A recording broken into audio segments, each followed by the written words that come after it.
자, 안녕하세요. 금주 연회원 강의 내용에 대한 간략한 요약 정리를 말씀드리겠습니다. 이번 주에는 이제 7개 테마를 가지고 수업을 할 건데요. 온라인 수업 중에서 이 중에 이제 공법 경매 사과는 듣는 분도 있고 일반 강의만 듣는 분도 있고 또 전혀 안 듣고 그냥 저희 카페만 가입되어 있는 분도 있을 텐데 모두에게 다 새로운 분야, 되게 중요한 얘기를 합니다. 첫 번째는 어떤 토지 건물이 경매가 나왔는데 이게 지금 재개발 구역이에요. 그러면 재개발 구역 안에서 이게 노블량 건축물이 됩니다. 그리고 요거에 대한 평가를 부동산 가격 공시 감정평가법에 따라 평가를 하는데 요거는 경매감정에서 그 땅만 평가한 건데 이 전체 정비사업이 재개발 구역이라면 재개발 구역 안에서 얘를 정비사업 초점으로 보고 평가하는 건 어찌 되는가? 이러한 노블량 건축물에 대한 재개발 사업 초점으로 평가 방식은 어찌 되는가? 요거에 대한 수업을 할 겁니다. 그러니까 이거 되게 재밌죠? 만약에 이런 가정을 해봐요. 여기 물컵이 있는데 이 보온병이 재개발 구역 안에 있는 오래된 건물이에요. 2층짜리 건물인데 경매감정은 요거를 경매감정 포커스로 평가를 해요. 경매감정에는 재개발 사업에 대한 어떤 내용이 전혀 반영이 안 돼 있어요. 그냥 재개발 구역이다. 요것만 나와 있는데 요게 지금 이렇게 평가된 게 정비사업으로 넘어가면 얘가 부시고 다시 지을 때 새로운 환건으로 물건을 받을 텐데 요때는 정비사업에서 평가는 얘를 어떻게 평가하느냐 이걸 배우는 거예요. 그럼 여러분 재밌죠? 경매에서 평가된 것보다 요거를 경매에서 평가된 거는 요 정도 사이즈로 평가를 했는데 재개발 사업, 정비사업에서 관리처분계획이라는 개념으로 평가할 때 이렇게 평가했다면 둘은 어떻게 해요? 완전히 다르죠. 얘는 엄청난 투자 가치를 갖고 옵니다. 그래서 이런 경매 감정과 정비사업의 감정의 차등 이걸 구분하는 법에 대해서 수업을 할 테니까 이 수업 들으면 이미 정비사업이 많이 가서 공개가 된 건 어쩔 수 없지만 초기 단계에서는 여러분들이 이걸 판독법을 알면 야 얘는 지금 이렇게 평가했지만 정비사업에서 이렇게 평가될 거야. 이런 거는 놓치면 안 되는 물건이죠. 근데 얘는 이렇게 평가했지만 정비사업에서 요거로 평가될 거야. 이런 건 투자하면 안 되겠죠. 이런 구분법을 배울 겁니다. 자, 그 다음에 두 번째는 재개발 사업이 아니라 재건축 사업이 있다면 여러분 재건축 사업은 기반설은 그냥 있고 우리 아파트 단지만 부시고 다시 짓는 건축만 다시 하는 재건축의 사익적 사업인데 이런 사익적 사업에 대해서 반대자가 있다면 이런 반대자에 대해서는 매도 청구를 한다고요. 그럼 매도 청구를 하게 되면 이런 거에 대해서는 어떻게 해요?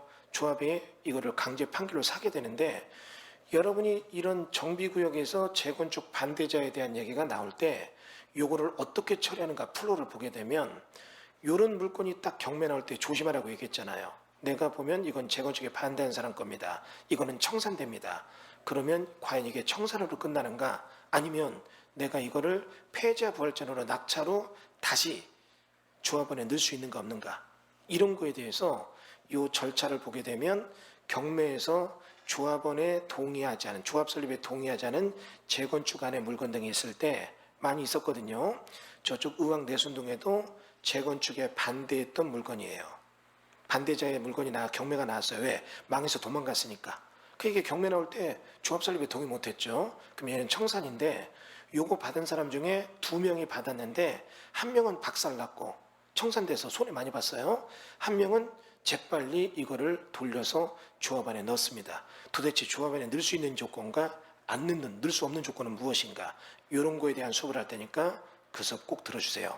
2번 여기 나오는 재건축 사업에서의 반대 토지 소유자의 경우 매도 청구 절차 이걸 보면 막차를 탈 수 있는가 패자 부활전을 할 수 있는가 없는가가 나옵니다.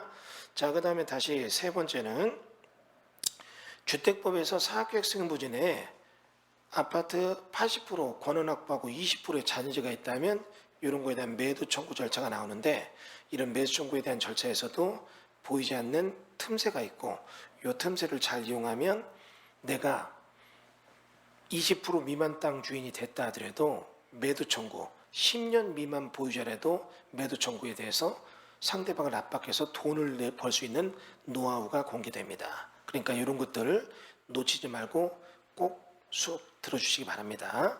자, 세 번째 지나서 네 번째 아주 따끈따끈한 얘기를 모아놨는데 이주딱지에 대한 노하우죠. 여러분 지금 현재 수용지에서 내가 집이 있었어요. 보상받았죠. 생활급여 상실자에 대해서는 이 수용주체가 이주대책을 마련해라. 그럼 세 가지가 있습니다. 이주단지 아니면 뭐요? 이주택지 공급 아니면 뭐 아파트 공급 이런 거. 세 번째는 아예 이주단지의 조성. 이런 얘기가 등장하고 이런 이주단지의 조성으로 가게 된다면 이거는 상당한 수익 모델을 가져올 수 있다는 것도 여러분이 기억을 하셔야 돼요. 그래서 이런 이주단지 조성까지 해서 수용주 투자에 대한 이런 집에 대한 수용, 보상에 대한 조건, 플러스 알파, 경매 감정에서는 보상가만 상관하고 남느냐 까지느냐 이걸 보지만 경매 감정과 무관하게 플러스 알파가 나올 때 얼마나 큰 힘을 발휘하는가 이것도 놓치면 안 되는 얘기죠. 자, 그리고 다섯 번째, 여러분 용도 지역 등에 자연 녹지가 있거든요. 자연 녹지는 개발하는 땅 이렇게 하는데 그렇게 하면 안 됩니다. 자연 녹지는 미래 도시용지 공급을 위해서 공개발하려는 후보지로서 현재는 사개발을 철저히 막는 땅이에요. 그러면 이런 자연 녹지 중에서 어떻게 얘들이 주거지역 상업지역이 되느냐, 공업지역 되느냐, 그런 게 규모가 클 때, 작을 때, 중간 정도, 능동적으로, 피동적으로 어떻게 되느냐. 멀쩡히 있는 자연녹지가 주거지역 바뀌면서 대박이 터지는 땅이 있고, 멀쩡히 있는 땅이 주거지역으로 바뀔 때 대규모 공개발을 해서 수용 보상만 받는 땅이 있고, 그리고 이런 거에 대해서 공개발이 되지 않는 땅이라면 남겨진 자연녹지는 인접지와 사개발의 호환관계에서 개발 가능 불가능 요거에 대한 아주 구체적이고 디테일한 내용 전개가 이루어집니다. 이 수업 들으시면 여러분 굉장한 이득을 볼 수 있을 겁니다. 수업 절대적으로 강추합니다. 자, 다음은 다시 밑에 보면 도시개발구역이 있어요. 이제 6번에 보면 환지 방식의 수립 기준이 되는데, 자, 이런 거죠. 어떤 토지가 신데렐라로 다시 태어나는가. 재밌죠? 제목은 이겁니다. 그냥 이런 땅인데 이게 도시개발구역이 됐다. 그러면 이런 땅과 이런 땅이 있는데 대등한 땅이었지만 이 땅과 이 땅이 나중에 환지를 받을 때 환지객의 수립규진을 보면 이 땅이 경매 감정가는 높아요. 하지만 이 땅이 아니라 이 땅을 받아야 돼. 왜? 환지받는 걸 보면. 도대체 이렇게 환지받는 수립규준은 뭐냐? 이런 얘기예요. 여러분 이런 얘기 해볼게요. 조금 이런 얘기를 하는 건 조심스럽지만 이런 얘기죠. 속된 말로 여자 팔자 뒤범벅 팔자다. 이런 얘기예요. 남자도 마찬가지예요. 배우자를 누가 맞느냐에 따라 달라요. 이런 얘기 다시 해볼게요. 우리가 학교 다닐 때 공부를 잘했어요. 객관적으로 보면 A는 1등이고 B는 3등, 5등 하던 애예요. 근데 이게 그대로 죽을 때까지 유지되느냐? 아니죠. 어떤 직장에 가고 어디에 가는지가 달라요. 자, 예를 들어 볼까요? 제 중학교 때 친구가 있는데 공부를 잘했던 친구예요. 근데 얘가 대학 외대를 갔고 외대에서 어떤 여자를 사귀어서 결혼했어요. 이 친구는 취업도 됐어요. 근데 이 상인어른이 사위를 아끼는 마음에 억지로 거기를 그만두게 하고 자기가 영향력을 크게 행사하는 회사로 옮겼어요. 그래서 그 회사에서 20대 후반부터 승승장구를 해요. 굉장히 좋은 케이스로 여자 잘 만났다. 근데 그 회사가 한보예요. 한보. 그리고 1년 반 만에 회사가 없어지고 실직자로 나앉았어요. 제가 이 얘기 왜 하느냐? 환지 방식이 약간 그래. 땅을 바꿔 타는데 죽을 자리에 들어가는 자리가 있고 살 자리가 들어가 있고, 이런 환지 방식의 수립 기준을 알아야지만 경매 투자할 때 이 땅의 내용을 보고 위험도를 제거해 볼 수 있고 수익의 극대화를 도모할 수 있다. 이런 개념에서 이 수업을 권하고 있습니다. 자, 그 다음에 이제 마지막 7번째, 가설건축물의 투자 기법의 노하우입니다. 이게 절대 강추인데 이겁니다. 그동안 제가 강의할 때 공법경매 사관원에서는 가설건축물에 대한 얘기를 이렇게 부정적 측면을 얘기했는데 이렇게 가정을 해봐요. 가설건축물은 뭐냐? 이런 얘기예요.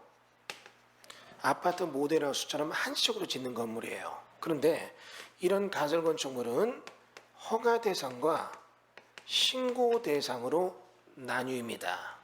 그러면 허가 대상과 신고 대상으로 나뉘게 되는데 여기 도로가 있고 이쪽에 땅이 있고 이쪽에 땅이 있었는데 지금 도로가 이렇게 확장된다고 발표되면 요런 데 땅에는 내가 신고만 하고 한시적으로 아파트 모델하우스 질 수 있어요.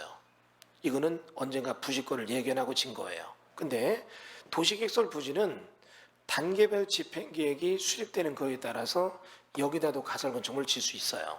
그럼 얘들은 부식이로 한 건물인데 일정 경우 이런 걸 너무 잘 졌다 또는 이런 것들에 대해서 변화가 생기죠. 가설 건축물 졌는데 여기가 도로 부지가 해제됐다. 그러면 이런 건물들이 아까워요. 부식이 싫다.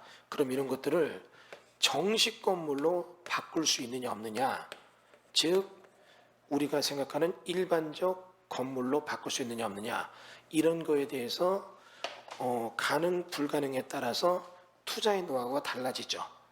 이런 거에 대한 판독법에 대해서 좀 면밀하게 수업을 하려고 합니다. 물론 이 중에 수업을 처음 듣는 분들은 어려울 수도 있어요. 하지만 기존 연회원들은 이 내용 들으면서 이해가 될 거고, 여러분 중에서 일반 준회원들, 일반 회원들도 이 얘기 들을 때 궁금은 한데 조금 어렵다, 이런 분들은 연회원 등록하시면 연회원의 모든 내용들이 이렇게 낱낱이 나오고 그 내용의 업그레이드 버전으로서 이게 굉장한 수익을 낼 수 있다는 것들 또는 투자 위험을 제거한다는 것들에서 아주 중요한 강의가 될 겁니다. 자, 이렇게 해서 금주 연회원 강의를 위한 7개 타이틀에 대한 설명을 마치겠습니다. 감사합니다.